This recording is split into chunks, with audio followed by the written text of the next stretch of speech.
आप सभी को बहुत बहुत नमस्कार। दुर्गा सप्तशती में एक बड़ा ही प्रसिद्ध श्लोक प्राप्त होता है। सर्व मंगल मांगल्ये शिवे सर्वार्थ साधिके शरण्ये त्र्यंबके गौरी नारायणी नमोस्तुते। आज इसी श्लोक पर पुनर्विचार करने का प्रयास करेंगे। दुष्टात्मा शुंभ का जब देवी ने वध कर दिया, तब देवताओं ने हर्षित होकर देवी की स्तुति गाई थी। उस स्तुति में एक श्लोक ये है। इस श्लोक में ध्यान देने वाली बात यह है कि विभिन्न नामों से इसमें देवी को संबोधित करके नमस्कार किया जा रहा है। तो जो गौरी और गौरी, जो छोटी की मात्रा और बड़ी की मात्रा है, इन दोनों में भी उच्चारण को स्पष्ट रखना चाहिए। यदि गौरी की जगह गौरी इस प्रकार बोल दिया तो अर्थ में भेद हो जाएगा। सर्व मंगल मांगल्ये, मंगल शब्द का प्रयोग कल्याण अथवा शुभता के अर्थ में होता देखा जाता है, और मांगल्य से मंगल का भाव समझा जा सकता है। तो जिसके कारण मंगल में मंगल का भाव आए, यानी कि मंगल जिसके कारण से मंगल होता है, वो मांगल्य है। तो जो भी शुभ है वो उस परात्परा शक्ति के कारण ही है, ऐसा इस नाम का भाव समझा जा सकता है। सर्वमंगल मांगल्ये, शिवे, शिव की शक्ति होने के कारण माता को शिवा कहते हैं। तो जीवन में जो शुभता प्रदान करने वाली है, कल्याण करने वाली है, उस देवी को शिवा कहकर नमस्कार करते हैं। सर्वार्थ साधिके, उनके अनुकूल होने पर ही सब अर्थों की सिद्धि होती है। धर्म हो, अर्थ हो, काम हो, मोक्ष हो, कुछ भी हो, देवी की कृपा होती है तभी वह सिद्ध होता है। तो उन्हें सर्वार्थ साधिके कहकर नमस्कार है। देवी माता साक्षात शक्ति है और शक्ति के बिना कुछ भी संभव नहीं हो सकता।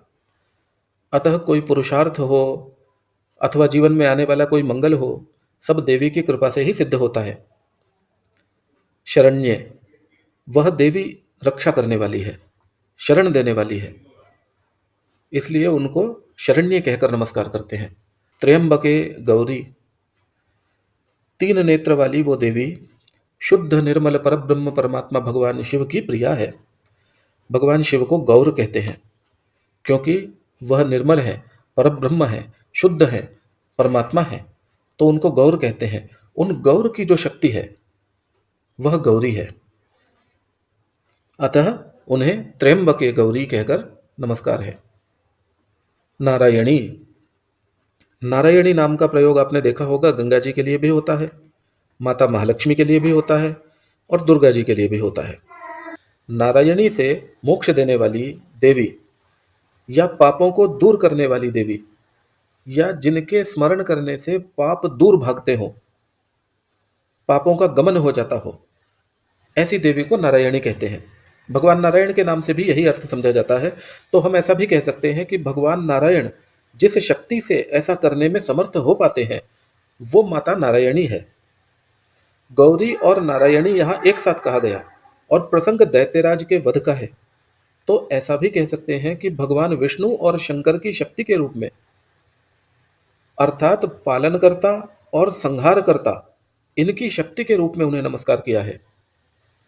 वास्तव में तो परमात्मा एक ही है और निराकार है। उनके विभिन्न रूप हमारी सुविधा के लिए हैं। अनेकों स्तुतियों में ऐसा देखने को, पढ़ने को मिलता है।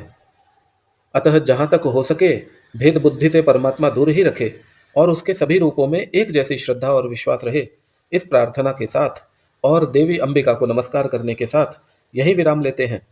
शीघ्र ही किसी अन्य श्लोक पर पुनर्विचार के साथ आपसे फिर भेंट होगी। तब तक के लिए नमस्कार।